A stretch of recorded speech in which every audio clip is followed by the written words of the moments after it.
Which is fun because it's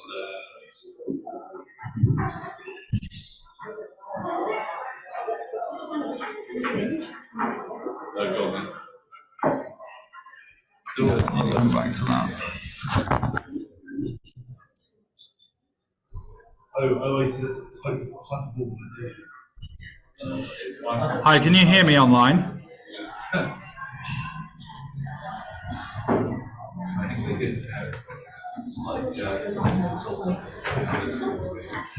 Charlotte Hackett.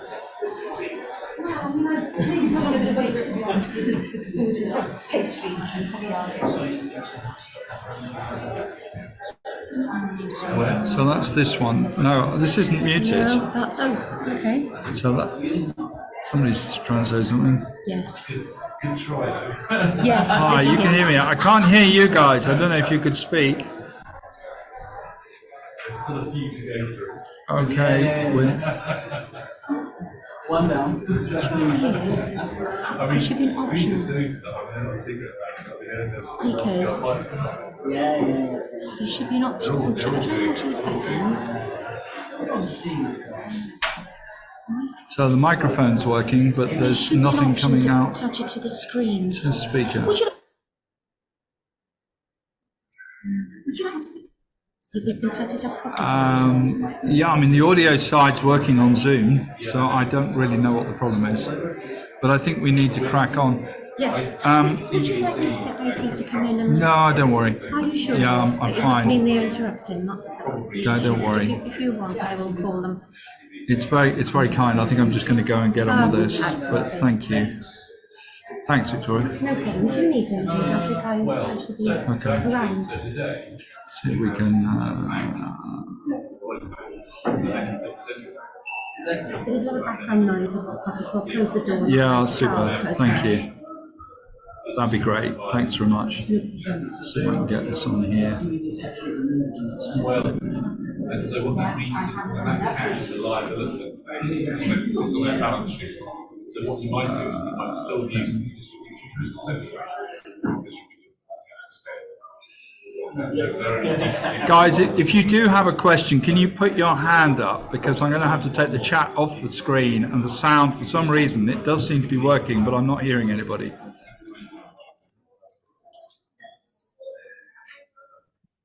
Am I audible right now?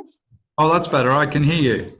Yeah, sure. So in that case, if you have any questions, we can directly speak out. Is that okay?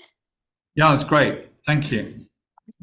Okay, I think we'll carry on. I think this is going to be quite interesting because I did the preliminary talk to this morning, and I now notice that actually we've got a lot of new faces, so there's no background.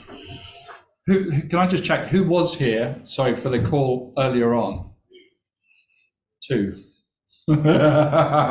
Okay, so I think I can recap on some of what I was going to, what I discussed this morning. I'm actually, just to help others, I'm going to use slightly different slides. So that might help from that point of view.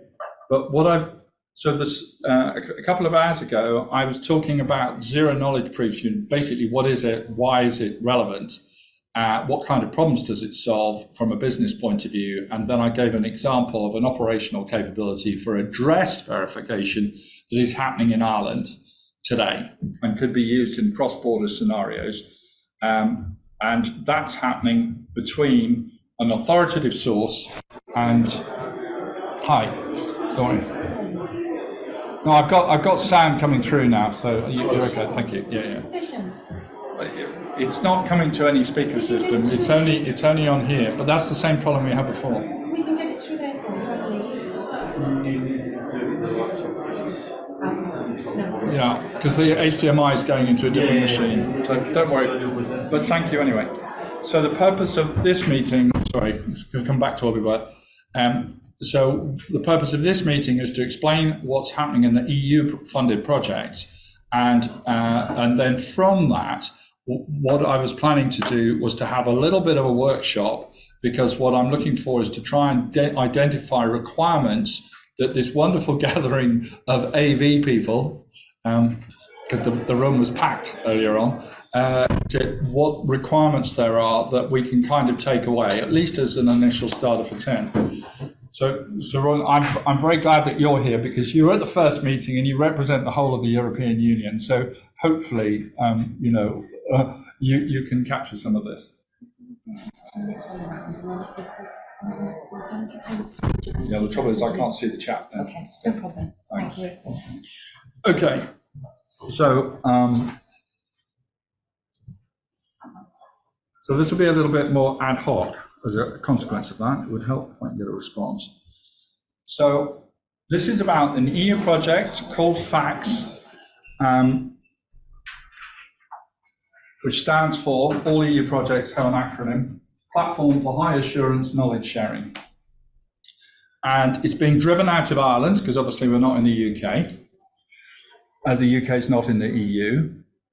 And it's supported by a new organisation called the European Cybersecurity Competence Centre, which sits alongside ENISA, if you remember these organisations from a few years ago. So what's the problem? What are the main trends we're talking about here is basically requirements in different sectors to collaborate, and the problems over shared requirements and shared risks when it comes to data. And what I explained this morning was issues particularly around problems of data and policy interoperability and things like data quality.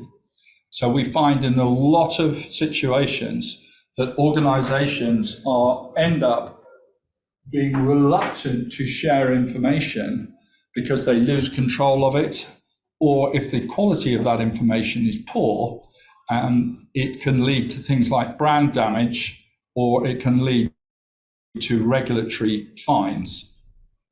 So it's one of those, it's a bit like an iceberg. This part is hidden. Most organizations in most countries have serious problems on data quality that they either can't address or won't address.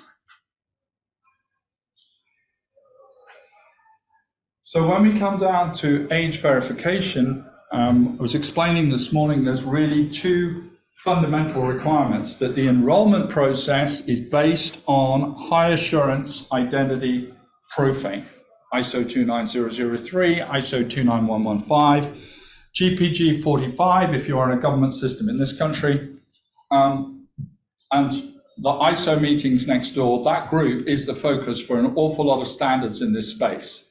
So if you have an interest in terms of moving forward, that internationally, it's those standards that are being leveraged, whether it's in the EU, whether it's in also the age assurance activities are now being taken forward in there as well. And the age assurance standards are leveraging the kind of standards I mentioned. But the point is, when it comes to being able to prove age, you're doing it in the enrollment process. And in that process, you are declaring as the user, I'm talking about as the individual, so I'm opening a bank account, I am actually declaring my age. Not whether I'm over 18, I'm declaring my age because I'm required by law to do that. And I'm required to present a government issued ID.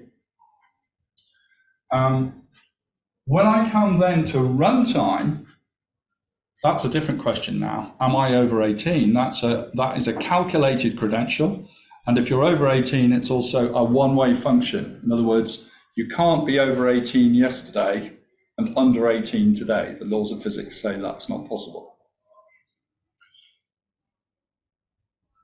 And the other issue that is primarily around that you have, which actually I wasn't going to focus on that now, but it's the binding function. How do I know that the human being in front of me actually relates to this identity information, because that's what identity is, it's the data. How can I be confident that that binding exists and it happened during in the enrollment stage, and I can do it again when I come to authenticate? So the challenges around binding when somebody's coming into a nightclub is very different to the challenges around binding when I've got somebody being admitted to, for example, going to get prescription drugs. So online, offline situations. From a company point of view, if I'm a relying party in particular, so I'm providing the service, the business service at the end of the day that the individual wants, but I'm also looking for I'm relying on the authoritative source. So that would be births, marriages and deaths, or the passport office, whatever you're choosing as your authoritative source from a government point of view. I want to monitor the data quality of that. I want to know if there are any changes or any anomalies.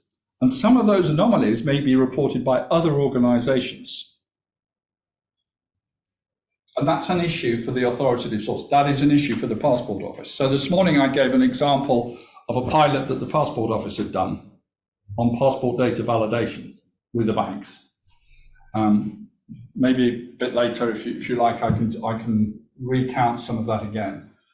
But the key point that comes out of this is that in many use cases, government organizations are very, very reluctant to share information or to collaborate because they are fearful of the consequences. So the question then becomes not how do I share information, but how do I validate claim data? And this is where privacy enhancing technologies come in. So I mentioned 3 this morning. One of what I keep saying this morning, earlier this afternoon. And so that was zero knowledge proofs, homomorphic encryption, and also secure multi-party computation. And they carry out different kinds of functions, and they have their various limitations. But the one that we're using in this project is zero knowledge proofs, which is to one-to-one or one-to-many data validation. So the outcomes within this project is, this is an innovation project, it's not a research project, and it's looking to work basically to help particularly smaller organizations have much better solutions to be able to validate certain kinds of data and to collaborate in ways that they can't easily do for the reasons that I suggested. And in some cases, these areas may be in areas like cybersecurity, but they can also be in other areas of business.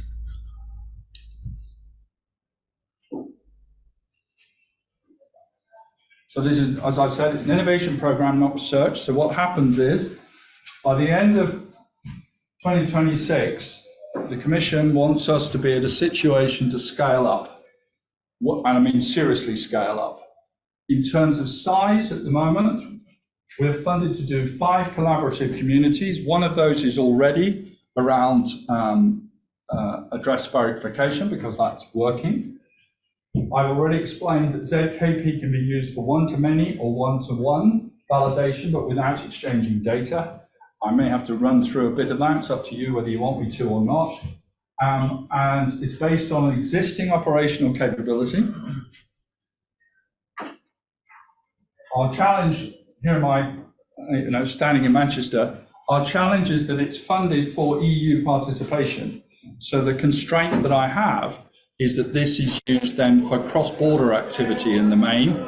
So we discussed this morning the possibility of using it to verify, for example, people traveling between Ireland and the UK, or France and the UK, or European citizens who happen to be in the UK that want to go to university, but they want to validate or be validated against authoritative sources in another country.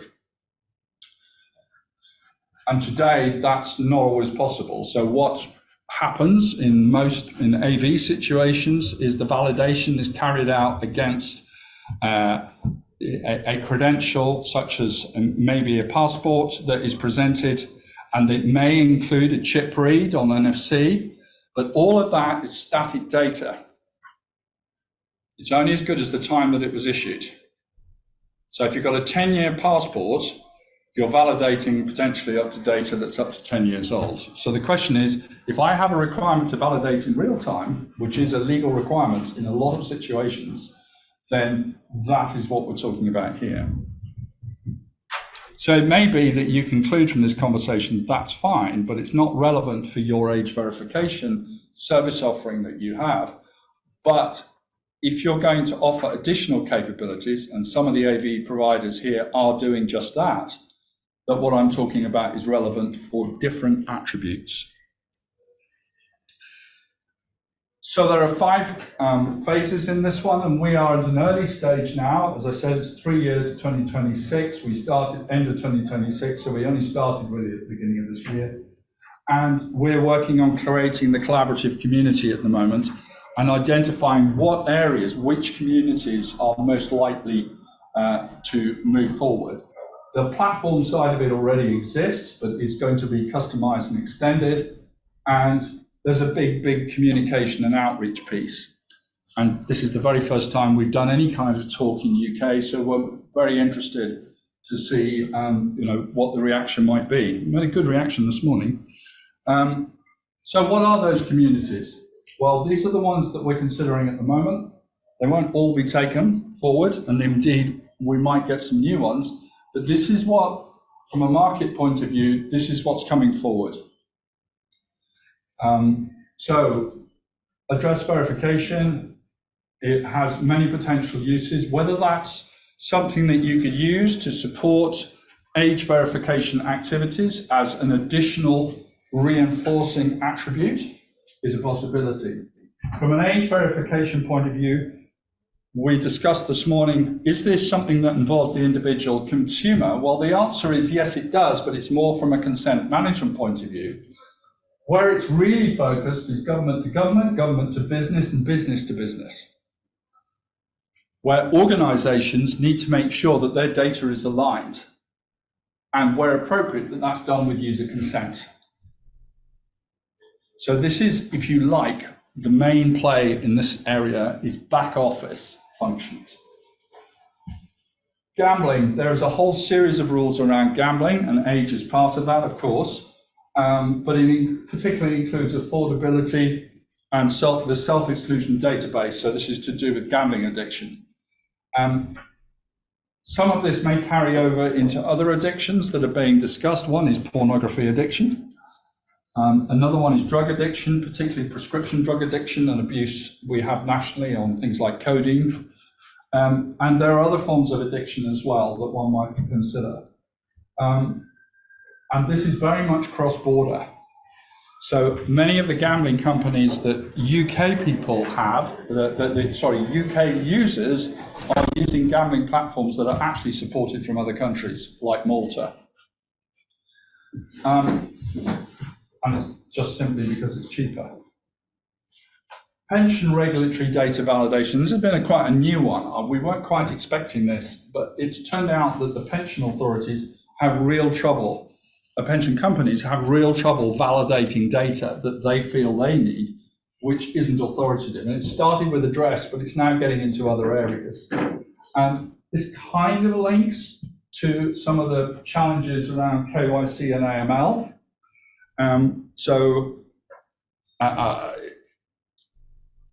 The levels of financial crime we have at the moment are huge, but they're not really visible to the public, even though it affects us all. 2026, depending who you talk to, the expectation is that the largest economy in the world will be the criminal economy. And there's a lot in terms of counter-fraud activity that are leveraging the technologies that I mentioned before, including ZKP. So if you want to have a discussion about this in relation to the Financial Conduct Authority or the Bank of England or the City of London Police, those kinds of areas, very happy to pick that up.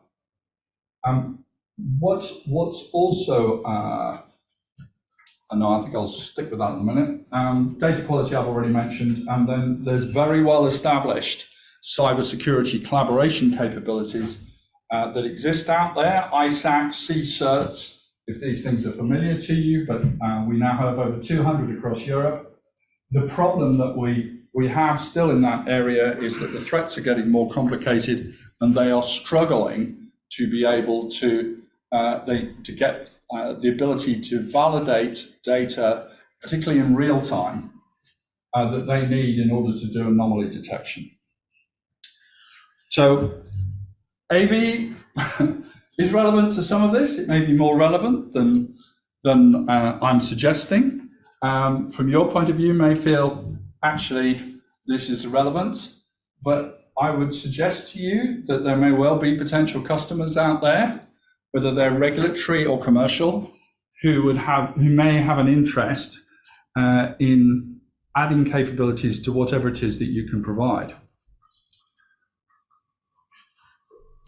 So this is around, what we're saying here is, this is a network effect. This isn't a simple product. And I just wanted to get this across. And so what we're seeing is a lot of reuse taking place across different communities, but oftentimes for the same data. An address is a really good example. Every single one of these companies has legal requirements for address validation. Whether they've got a requirement for AV, that's a lot of them will do, I'm sure. And when that occurs, whether it's a point of purchase, point of travel, point of arrival, what happens at the far end in terms of what you can and cannot do, health services, etc., ability to make decisions, whether you're authorized or whether you need a parent or something like that will vary jurisdictionally. So I touched on this morning. What we're talking about is a hub and spoke model primarily. There's no data actually in here. All there is routing information, which is also itself, it's anonymized to a certain extent, but it's enough metadata, not so that people can trace what you're using it for. That's not the point. It's so that the authorities are content that the actual address verification taking place is effectively supporting the requirements. And in this case, in Ireland, ESB is the single energy provider. So you have a single source for authoritative address data.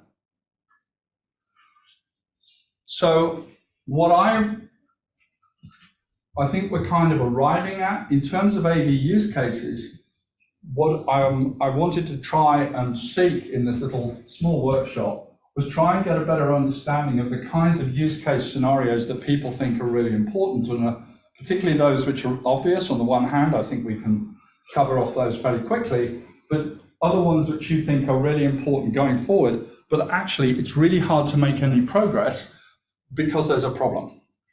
Within those, there are certain kinds of risks that can be mitigated and need to be mitigated, and for that, attributes that are required. And age, it's not, I'm suggesting that it may not just be age itself, and then you may have additional non-functional requirements and other issues and concerns. And so what I'm going to do is go for a mind map and try to open up some of this conversation. But before we do that, is it helpful if I just recap a little bit on some of what I said about an hour and a half ago, 2 hours ago? Because I haven't explained what ZKP is. I haven't explained how it works, because I did that earlier. Or is that something that people would prefer I do? Silence. Who is happy?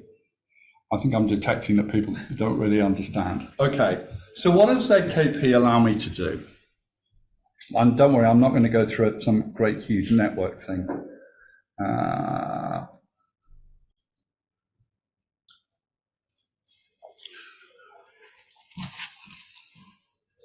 Forgive me, let me just jump to a different slide deck.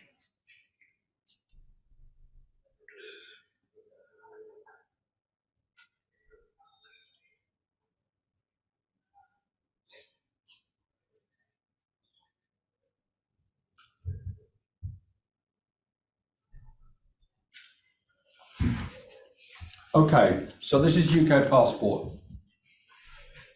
So there was a pilot with this Irish company, because it's an EU project, but the facts I was talking about, the Cabinet Office ran with the Home Office, and it was to validate passport data at source in the Home Office.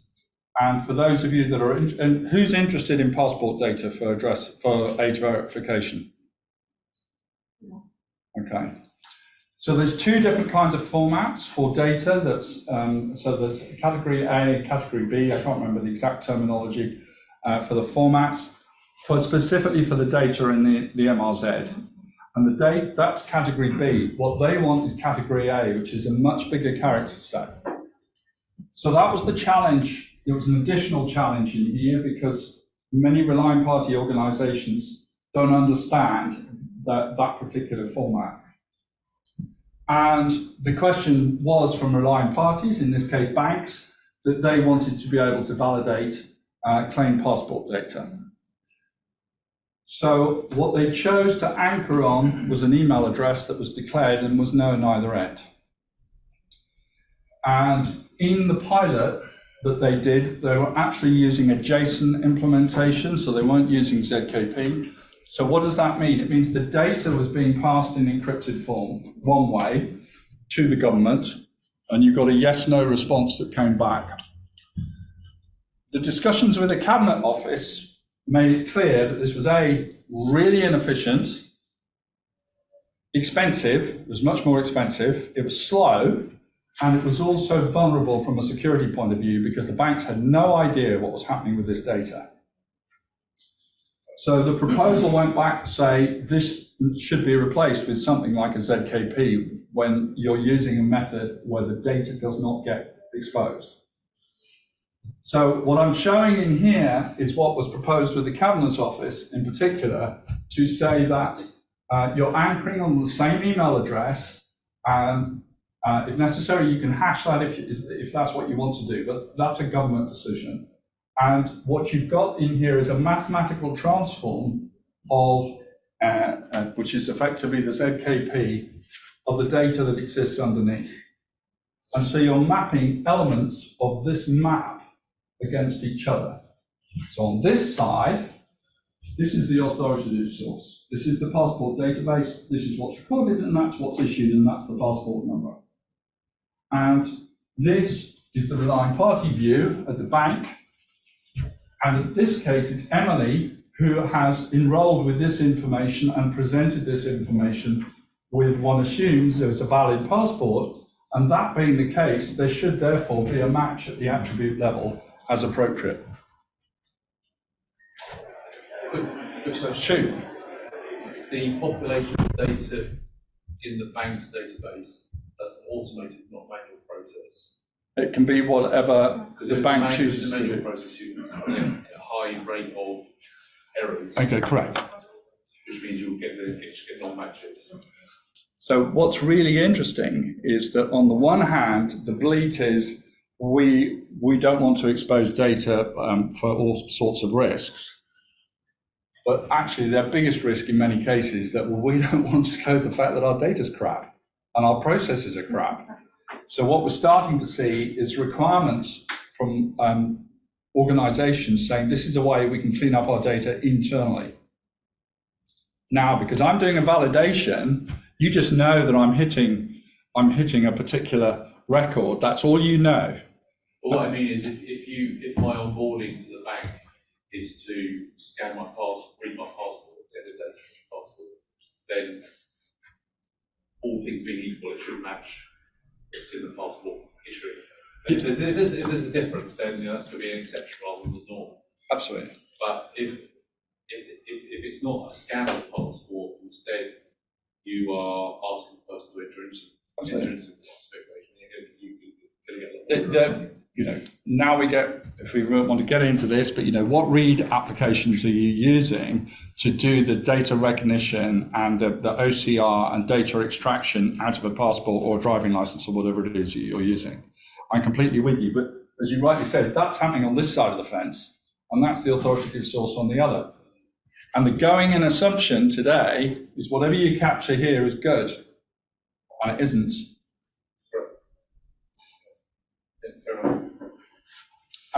And so this is why you're seeing an appetite to look at, in this case, a validation mechanism to improve. What starts to get interesting is when you say, but I haven't got a passport. So there's been a discussion about, do we do this with firearm certificates and so on, which is another area of shambles, to be blunt. Do we do it with driving licenses, where at the moment we're not aligned with what's happening on mobile driving licenses internationally? So there's some really, really good examples here.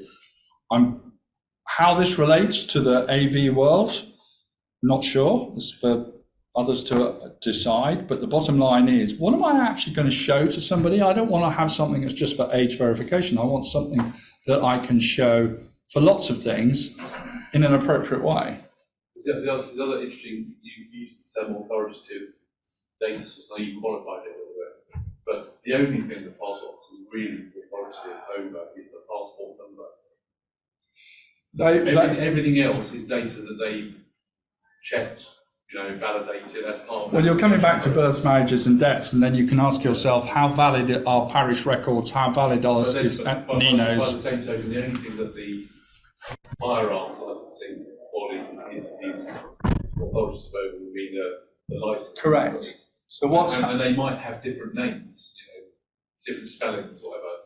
So I was asked this question this morning. When you come to things like address, for example, obviously it's one of those things where there's so many different formats and aliasing and so on. So there's a lot of pre-processing that takes place in order to get your data into a form that actually you are able to do some kind of match. And all the ZKP is doing is providing you with a secure way of being able to do that match without any data exposure. Why is that relevant? What extra bit? Well, the key difference was in Ireland, the data commissioner says, I approve this method. And believe me, that's opened the floodgates for companies coming forward now.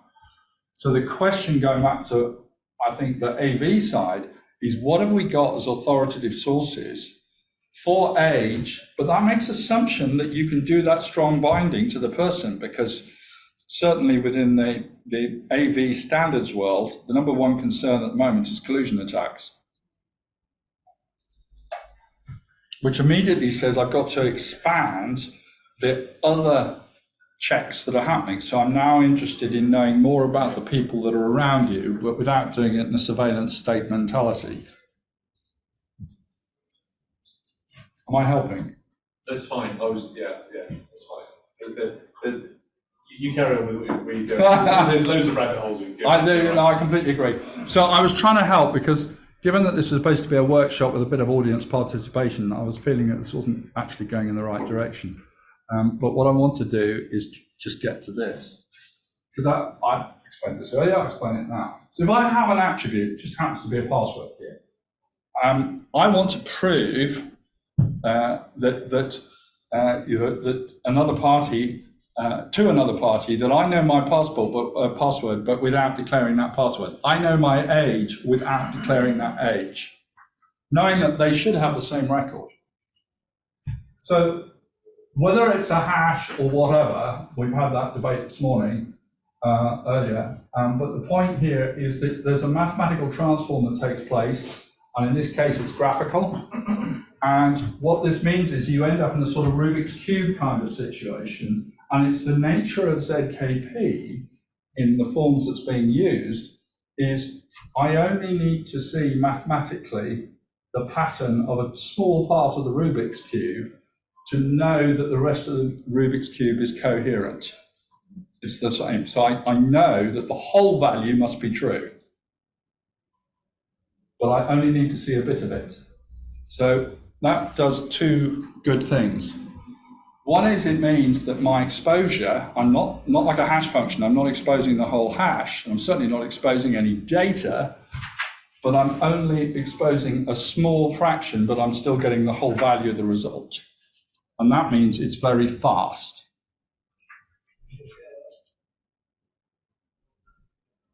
So it is terribly simple in some ways. But the point that comes out of that now is it enables organizations to do things that otherwise today they cannot do. So what I would like to do, if I can, am I making people happy that I'm making sense?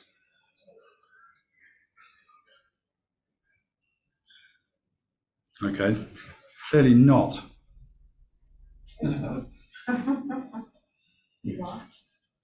So I kind of, come on. In your analogy with the Rubik's Cube, saying that you can look at a small portion of it and figure out that the rest is coherent, is it very specific that you have to look at that? No, it can be any. The thing is, what you're doing in the transform, you're effectively reorienting. So it's the nature of it that if you were to make a change in one little part of the actual data at the beginning of the process, you would completely change the entire Rubik's Cube. Whereas if obviously I was looking at a large number over here as pure data, I'd just change one digit. So the reverse is therefore true in this case, is that if I know that one little part of the transform data is correct, then I know the rest must be correct. And it's an inherent property of ZKP.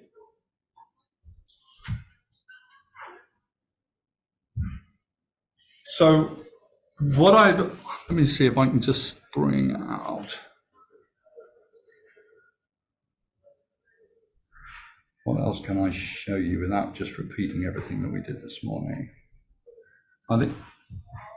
So what I hope this begins to explain, and I know it's a financial example here, but I've got an authoritative source down here, and that validation is taking place here by the relying party with the consent of the customer. And so I know that if the WCU, the Waterford Credit Union, or whatever it is, if I've got other banks across here, these banks know that they're using the same authoritative source, and what they've got is what the other banks have got. And that has a second order business effect. So that ought to be true in the AV space just as much as it's true in this case in the address space.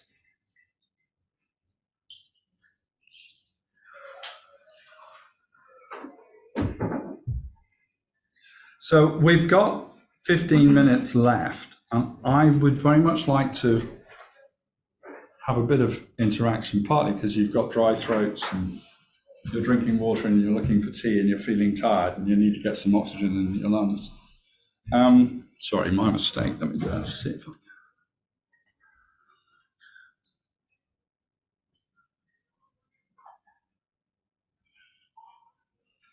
So what I'm showing here is, it's just a mind map, but I was trying, goes back to a screen that I was showing earlier on. So we know that, one can talk about different scenarios that you've got from a use case point of view and where one's coming from. So an example is whether you're dealing with an in-person situation or you're dealing with an online situation, because I suggest to you they're very different in terms of risk. And whether you're talking about some kind, because there's a lot of emphasis on content, I get that, adult content, teen content, child content. I'm not really talking so much about things like child abuse and so on. That's a conversation I had as a sidebar earlier on, but we can go down that road. But this is really about normalized access. I'm also looking at things to do with financial activity around controlled goods as opposed to age-related services. And the point that I wanted to bring out here, I've already mentioned authentication and binding strength and how those are done. Otherwise, I've just got spoofing taking place, either during the enrollment process or actually at runtime. What kind of regulations and risk are we talking about here? So I've been involved in this country in voting fraud. I've been involved in illegal firearms. I can't talk about marriages. It does actually say shotgun marriages there, maybe that's it. Weapons, obviously, drink, porn, cigarettes. But this needs a decomposition. And I put on here adoption. I don't know how many people know about these kinds of things, but adoption has a different age. And obviously, pension fraud. I'm not sure whether we've got a big problem in pension fraud in our country, or whether, if you're a Manchester, you're lucky to reach 66 anyway. I don't know, but some countries have had huge problems with pension fraud. But the point here is really trying to, what I'd like to do is try and get some understanding from you guys as where you think the main pressure points lie. And is this to do with what I would describe as doability? In other words, it's possible to do something, as opposed to this is where you think the market is really going to go, but the problem is it's too difficult at the moment. So you can't get a solution in place because something else needs to be solved first. And it might be problems to do with technology, it might be a problem to do with process or regulation, or just general incompetence. Are we still in a situation where we're fixated on porn? No. You don't think so? I mean, it's the start of it. Please do go on. We really believe that it's our point of view. Like we operate, so I'm coming from Ohio, and we operate where an orchestrator for age verification, and we start to operate in France. And at the moment, the law is much around porn, but we know the next law is around social media, and we know that's the next threat to the children. So we're really targeting social media. We already started with smaller social media. So yeah, that's really. Well, in the US, we're several years behind from what's happened here in Europe. So we've seen different states kind of throw different laws out, like definitely around porn, also around social media, et cetera. But I think that there's kind of a little bit of a half step back where everyone's realizing like we really need to focus on porn first, because if we can't get that collectively pushed through, then we got no chance on anything. When you say push through, is that from a legal point of view, Yes. or is it more from a practical point of view? Because Legal. it's a cultural problem. Yes, legal point of view. Meaning like every time they try to put some new legislation through, they get sued for First Amendment violations, stuff like that in the US. And, so it's like, okay, well, you've got the definition of obscene content in the US, and they realize that that's a legitimate thing that doesn't have the same sort of protections. So therefore, it's very easy to apply porn to that definition. So if you focus on that first, then you kind of get your foot in the door where the technologies can start to prove themselves as being not overly intrusive, et cetera, and then you can move down the chain several years after that. So is it that the issue at the moment is really giving adequate controls to those people who are legally able to exercise those controls? So for example, if you're a parent, you want to make sure that your children can't get access, irrespective of what's, your personal circumstances. Yes, I mean, that is a fundamental human right to family life. Yeah, sorry, what you're saying, there's concerns kind of on both things. Like there's concerns about, protecting your children, but there's also concerns on the other end where it's like, well, yeah, but if now in order to protect the children, I've got to hold my ID up and say, here I am before I get to go onto the porn site, like, I'm not going to want to do that. And so, people are... That's interesting you said that. Wasn't where I was going. Okay.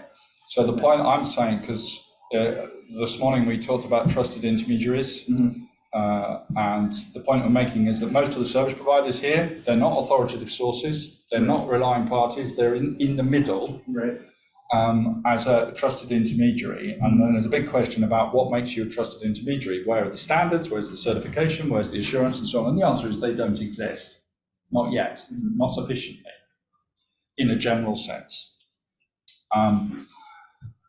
And so coming back, the point I would make is that one should or would be giving the tools to the parent who has the legal right and responsibility for the control of the children and the protection of the children to, they don't have to access the porn site per se and go through all of that. What they are doing is declaring to the trusted intermediary that I have these children, that if they're going to access whatever they're going to access or try to access, it's the trusted intermediary that says you have permissions to access these kinds of content, brackets compliant with the law. Right.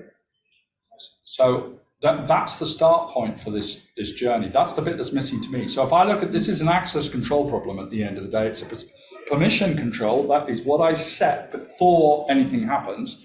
And then it's an authorization, notice I'm stepping forward, at runtime. Because at runtime, you may say, I'm in a completely different situation. I might even be in a different country. I do not want my children being able to do whatever it is. And this applies to financial activity, or drugs, or whatever, or stolen schoolwork, exam material. Now, how far do you want to take this? We've become so fixated on porn, and I'm not disagreeing with that. But I think this piece, the moment you're trying to there's a temptation to try and put everything into one bucket. And it's not that simple because the actual access and control processes are more disaggregated than that. So I'm actually wanting to avoid a situation where you want a parent to have to go and declare, I've got to register for access to porn. By the way, you have to do it in some countries. Right. But that process is a complete disincentive. And what you're trying to do is build in a process of incentives that this is a good thing to do, what I'm describing as a good thing to do. Am I making sense? Yeah, it's actually full of sense because we built our company exactly around this principle. Okay. And we're an orchestrator doing just this. We started with age, but of course our vision is to orchestrate anything from identity to your work history to anything that you can access. And having our key, so we have some sort of key to authenticate yourself, doesn't mean that you're accessing porn all the time. It means that you're probably renting a car, looking for a job, or also accessing to Pornhub. So we have had another EU project, and it was specifically to do with abuse. Yeah. And verification of information, and Hertz was one of the main players in that. Oh, okay. Because the amount of fraud in driving license hiring. Oh, yeah. Can't hire. Actually, the regulation in France is much around this, the fact that it doesn't have to stigmatize. I don't know to say that in English. Yeah. Okay, it's stigmatize people and older one who use the access to porn. So yesterday we had a discussion about French organisations being able to validate Irish addresses specifically for cross-border logistics. And we said, what about the ordering process? Well, ordering, there's an age component to that. So I'm very interested in what you say, because the question then came up is, yes, but we ship stuff back to France. We want to do address validation in France. It's actually in this program. But there's a question about accuracy of data that's within the relying parties. That's the problem at the moment. So it might be possible in France. But anyway, you get, my point is that organizations still want to validate certain kinds of data, and in this case, it's cross-border. I'm sure you've heard of the prototype they created around the ZKP for the age verification in France with Olivier Blasi and the other member of the team. I haven't. I've had one of my French colleagues sitting there this morning, so okay. I thought he would know. And then I can show that to you. That's very interesting. And Okay, definitely. This is where from the perspective from which we built our company. So, Okay. Just so I work for the European Commission, so just from the EU perspective, I'm talking specifically on age verification. So really, are you above a certain age? And let's start with 18 because that's, let's say, the easiest one, because everybody over 18, at least within the EU, I think, will have some form of ID. Whereas the initial focus of focusing on age verification is preventing access to high-risk sites. So we're talking about potential adult content, violent content, so kids shouldn't be able to get to this high-risk content. So there's a kind of a risk analysis to be done, which sites need to implement age verification. And then, first, at the moment, the lack is a mechanism to do this age verification. So is this person 18 or not? Maybe not, they're over and do that without giving away their identity. That's the key thing specifically with porn sites. That people don't want the site to know who they are, so you then have to maybe send a token to them. The porn site has to take that token and make sure it's authentic, and then it becomes the double anonymity, which I think we've had discussions with the French authorities on that. But that token gets sent to an authority, but they also don't know who's requesting the identity of that person. And the whole mechanism at the moment, I mean, I know you're working on a solution, there's certainly no EU solution at that level. And it prevents the implementation because you have one point site line. Create a solution, another one doesn't, and it doesn't work because everybody moves to the site without a verification. And this is what is zero knowledge proof is of interest to me. Is that the solution? Will it work to have this double anonymity so nobody kind of really knows who's who, but they know that the person. So if I understand correctly, because the key part of this is if the authority detects that something has gone wrong, so, you know, the question always is, what happens if something goes wrong? We just want that, we do it, actually, I have difficulty standing still when I hear it. There are solutions, it works, I can show you, it's not a prototype, we tested it over a funnel of 100K persons with a famous French brand, and it really works. Like, we can check someone's age without giving their identity, and if they want to, if we have the right coercion measure, people will do it. And we're even working, and that's a very good thing that maybe you hear it, we're thinking of a synchronization for free porn to make the point.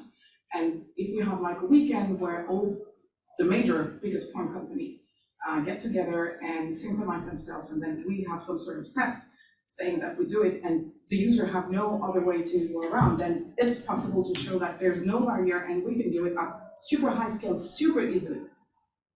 So Yeah. I sense that we're actually talking past each other a little bit, because the question for me is what the problem you describe, because it's not anonymous, this is a perception matter, it's a pseudonymous system by definition. But the question is, as far as a party is concerned, they know it's pseudonymous, but as far as what they can do, it appears to be anonymous. They can't tell the difference. The distinction comes when something goes wrong. So if something goes wrong for any party, is there a remedy? That's the critical thing. And so if you were that trusted intermediary, I'd be going back saying, right, I'm the law, I'm coming in, I want to be able effectively to re-identify that person and the events that took place around that, and I have a legal right to do that.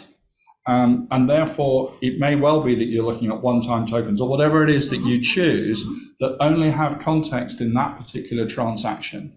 And you as a different party, there's nothing you can do to deduce anything with regards to your identity within that. It can only be done at the back end. And that is actually what we're trying to do on a global program at the moment. And that's not what I came here to discuss. I would like to discuss with you, maybe a bit further. Yeah, well, I'd be very keen, but I'm also conscious that A, we're running out of time, and B, it's late in the afternoon, but I'm also conscious that other people haven't said much. Yes, sorry. Unfortunately, some of the people I know anyway, so that's okay, they can have at me another time. Have I helped? Robin, we're going to talk some more anyway, but am I helping you guys, or are you in a completely different part of this journey? Well, I'm here to learn more about how pets in general help in the age insurance space. Okay. So, of course, zero-knowledge proof is one. But it's interesting to learn that it's still quite early. Even zero-knowledge proof doesn't sound like it's ready to be used. So ZKP has been around a long time, as you're probably aware. Yeah. My argument would be it does a very specific job, and it does that job quite well. If we were to have a cryptographic deeper discussion, one could have a debate about which kinds of cryptography of ZKP are suited for which kind of threat environment. That's a separate discussion, in which case you should have been in the meeting next door. But very happy to pick that up. For me, it's the SMPC environment if you really want to start doing something more sophisticated. But the biggest problem is most people don't understand this stuff because they don't talk to each other. And it's very much a Western problem. I notice with interest in Asia, there's much more awareness among senior business and political people about what some of these technologies can do. Not how they work, what they can do that you couldn't do before. In this country, when I do something, there's a big box. It just says magic in the middle because they're not interested in it anymore. It just, oh, you've solved my problem. I've no idea how. Would you, does that resonate? There'll be certain people. So we have a problem on awareness. Thank you very much online. I'm sure probably joining for something else. Is there another event in here at 4? So thank you for those that took part.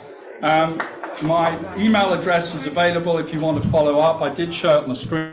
It will be available later, although we went all over the place. But thank you very much for your participation.